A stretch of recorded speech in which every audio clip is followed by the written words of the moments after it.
Hey, Mom. I'm sorry I wasn't able to take out my phone at work today.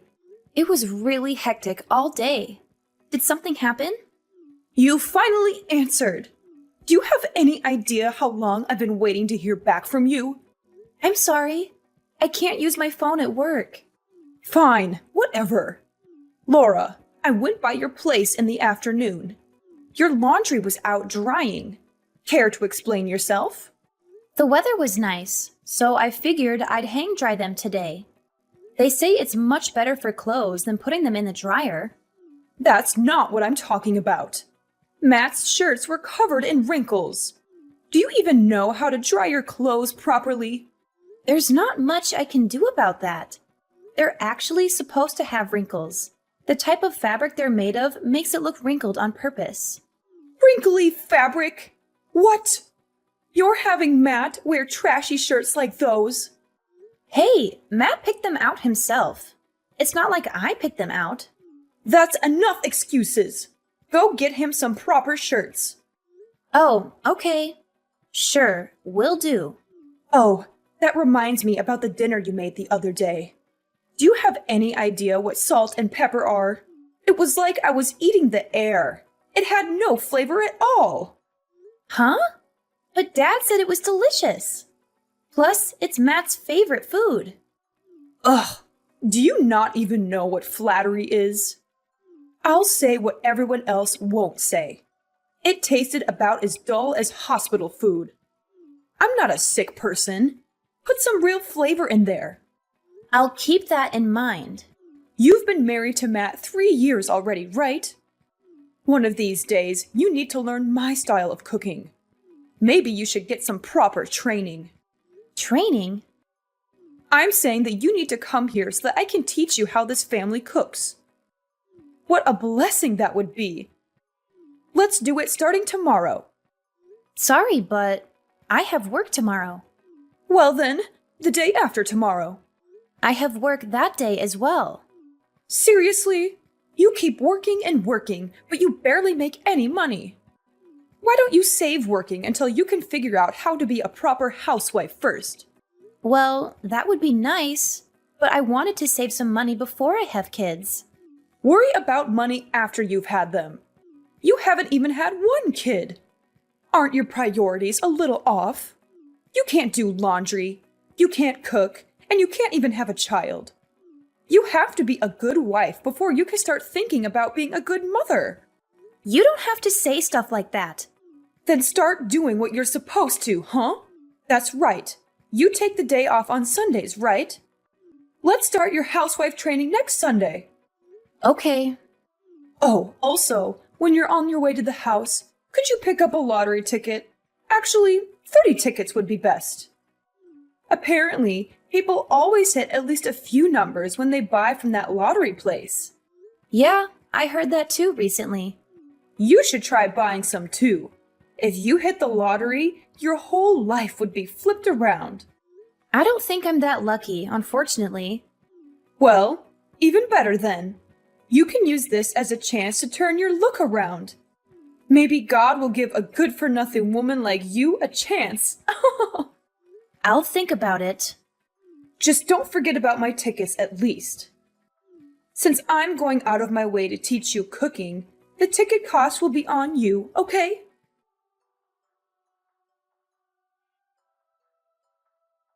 Laura, are you at home yet?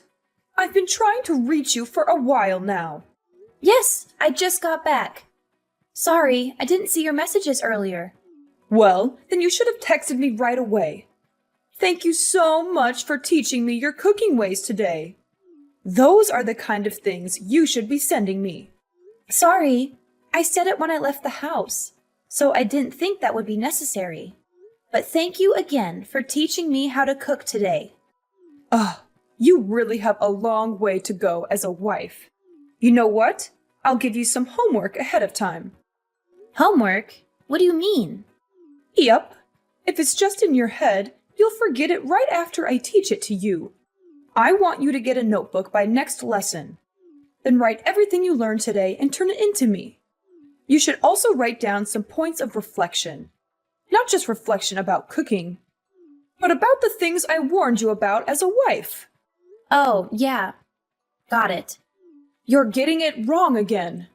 That's where you say, "Thank you for your guidance, Master." I want you to write that down too. Okay. Thank you very much. I'll keep that in mind. Oh, also, I forgot to ask you this earlier. Why won't you get pregnant? It's just a luck and timing thing, really. I don't know. I'd think it's a blessing for the time being. Is that really all? What are you trying to say? Be honest with me. Don't blame another thing on that bad luck of yours. You're not infertile, are you?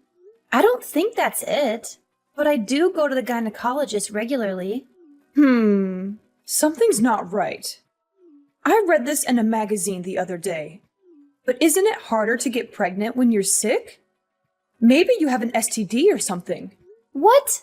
Don't even joke around about that. I'm perfectly healthy. Cut it out. I'm not too sure about that. Since you don't have much for brains, your face is all you've got. Before you met Matt, you were fooling around a lot, weren't you? You're not seeing some other guy from work, are you? Don't say those kinds of things just based on my appearance. Could you please not be so mean to me? I don't do things like that. I don't know what type of person you think I am, but you're not right. It's not like it's that rare for a housewife to have an affair. I read about it online all the time. I hear it happens a lot these days. And you know, the divorce rate in this country is totally ridiculous. Please stop. I would never do something like that. Stop making all these assumptions about me. You're completely wrong. I'm sorry. I was just asking because I got worried. It's not like I'm bullying you or anything. Don't get the wrong idea. If you say so. I didn't really want to ask anyway. But, you know, it's a little lonely not having a grandchild yet. Everyone's always proudly showing me pictures of their grandchildren. I have nothing to show them in return. Even still, you don't need to ask me things like that. We're going to have kids when we're ready. We've talked about it before. I bet you have. But maybe you should bring it up again. I'm not getting any younger, you know. Before I leave this world, I'd like to hold my grandchild in my arms. If you're not going to get pregnant, then you should go get an examination at the hospital. Maybe think about getting infertility treatment. I understand. I'll talk about all this again with Matt. Now you're speaking my language. He might understand the real reason why you won't have kids.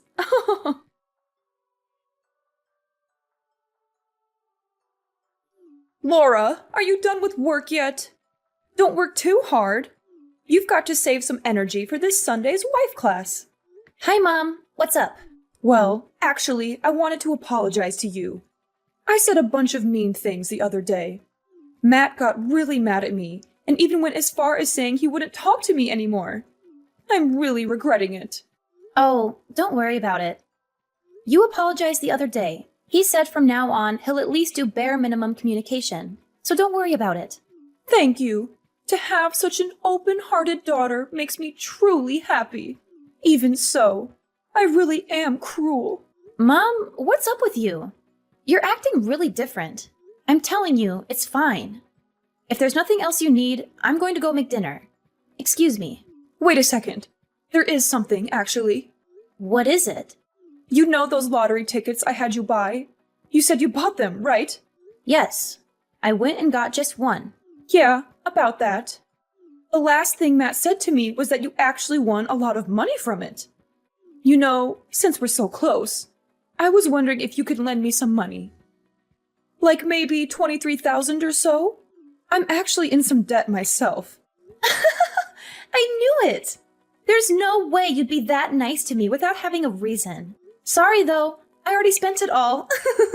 So I'm not going to be lending you anything. What? You spent all of it? No way! How was that possible? I used it all the other day with Matt and your husband. Why? Why was I not a part of that? We had a talk about your bullying, including your husband. I have been really down lately, after how much you've been bullying me. So after I won, We headed out and spent it all to cheer me up. But to spend it all? That's impossible. What in the world did you buy? I'm going to sell whatever my husband bought. Mom, how much do you think I won? The prize was huge. So it has to be more than $75,000, right? Were you not talking to the neighbors about wanting to buy a house with it? So it has to be enough to put a down payment for a house with, no? You've got the wrong idea. We were just joking when we said that. What I won was about $390. $390? Yep. So the three of us went through all that money at a fancy steak place. Huh? Only $390? Don't say such misleading things. Otherwise, people will get the wrong idea. You're the one who got it wrong, are you not? I never said anything about winning the jackpot. Just that I won money. Plus, even if I won that big prize, I wouldn't lend any of it to you. I don't have an obligation to. And honestly, I wouldn't even lend you a quarter after the way you've treated me. You're talking pretty big for someone who only won a few $100. I figured if you'd won the big prize, you were the kind of daughter that would give me at least some, but I guess not. Oh, I wasted my time trying to be nice to you. You're useless to me. You have no right to say that. That's enough. I don't see any reason why I should associate myself with someone as useless as you. From now on, don't contact me anymore. I don't ever want to see your face again. What in the world have you done? I can't believe you told my husband about my debt. All I did was tell Matt what you told me. Hey, you said you would never speak this way to me again, but you've already broken your promise. What made you think he wouldn't find out about that eventually? I was keeping it a secret from him. He would have never known it if it weren't for you.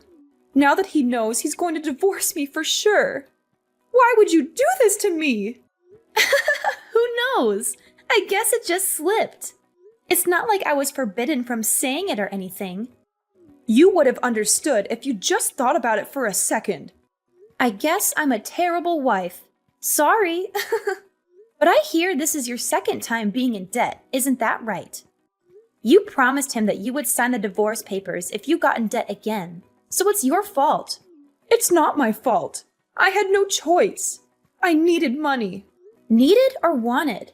There's a big difference. You used loan monies to support a certain young man, right? You donated to a live streamer, am I wrong? You were the one looking for men online, so this is all your fault, really. Why do you know about that? Dad handed over the laptop you were using. He said there were no expensive brand items in the house and asked if I could look into it. He said he'd been staying up late into the night, looking at the computer, and he thought it was suspicious. It wasn't anything bad, so it's fine, right? I was purely just supporting him, that's all. That's how those people make their living. I just can't see how that alone would put you in debt. It blows my mind.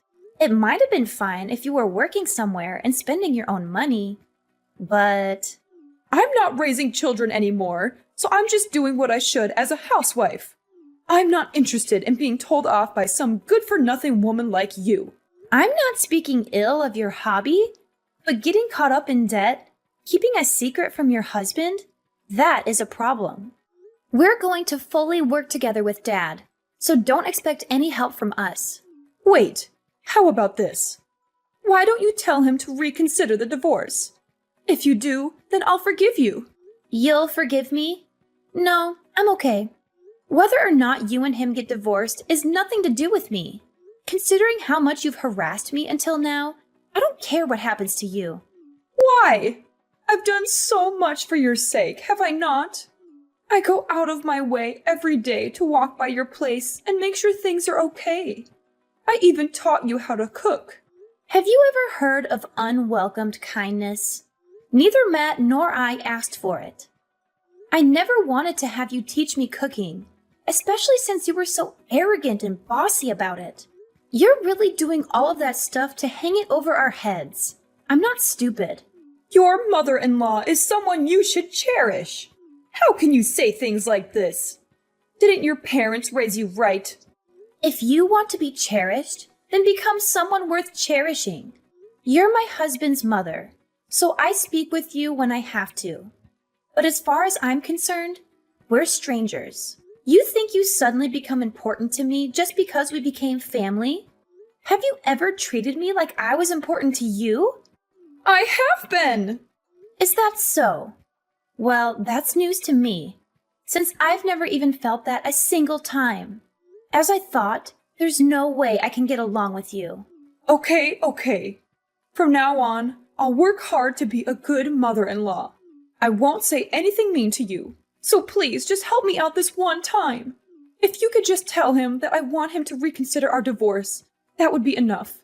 You broke your promise to him to never borrow money again. You also broke your promise to never speak ill to your daughter-in-law again.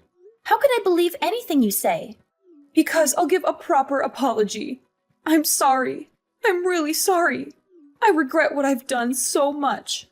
Just saying that is easy. With my husband casting me away, I can't go on living.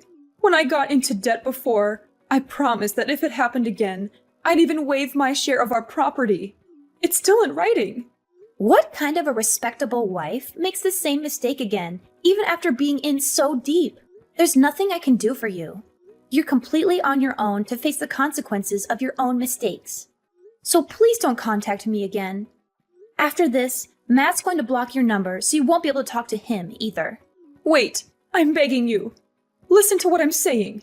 Oh, there was something I wanted to tell you. What? Tell me anything. I'll listen to whatever you have to say. I got pregnant. Wow, that's incredible. Congratulations. If that's the case, all the more reason for me to stay with my husband. No, I think this happened because we knew we'd be parting ways with you. Actually, ever since I bought that lottery ticket, nothing but good things have happened. I think God gave me a chance to turn my luck around. What are you trying to say? The reason for my bad luck all along was you. So stay out of my life from now on.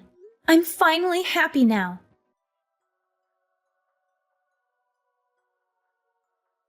My in-laws' marriage ended in a bitter divorce after my mother-in-law's gambling addiction came to light. She had no choice but to leave the house, since she had signed a written statement when she borrowed money from my father-in-law. He had enough evidence to prove her fault and get rid of her quickly. I felt sorry for him, but I also admired his courage and dignity. He was such a gentle and kind man, and he deserved better than a woman who lied, cheated, and wasted his hard-earned money. My mother-in-law, on the other hand, was left with nothing but debts and regrets. She had no place to go, no one to help her, and no way to pay back what she owed. She was desperate and furious, and she blamed us for her misfortune. She tried to barge into our house one day, hoping to find some valuables or money to steal, but she was in for a surprise. We had moved out of that house while she was busy with a divorce. We had bought a new house with the lottery money that I won, thanks to her ironic suggestion. She didn't know that we had moved, so she broke into the wrong house. The new owners were shocked and scared by her intrusion, and they called the police right away. She was arrested for trespassing and burglary, and she had to face the consequences of her actions. She called us later, begging us to bail her out and be her guarantors. But we refused, of course. We wanted nothing to do with her anymore. We didn't know what happened to her after that, and we didn't care. We were happy with our new life, and we didn't need her negativity and drama. My father-in-law sold his house too, and moved into a nice condo near our neighborhood. He was happy for us, and he was excited to become a grandfather. He often visited us and helped us with chores and cooking. He was such a nice father-in-law, and I loved him like my own dad. Now that my source of stress was gone, I focused on raising a child with my precious family. I didn't have any good memories from my time with my mother-in-law, but I was grateful that she recommended me to buy that lottery ticket. It was the best thing she ever did for me.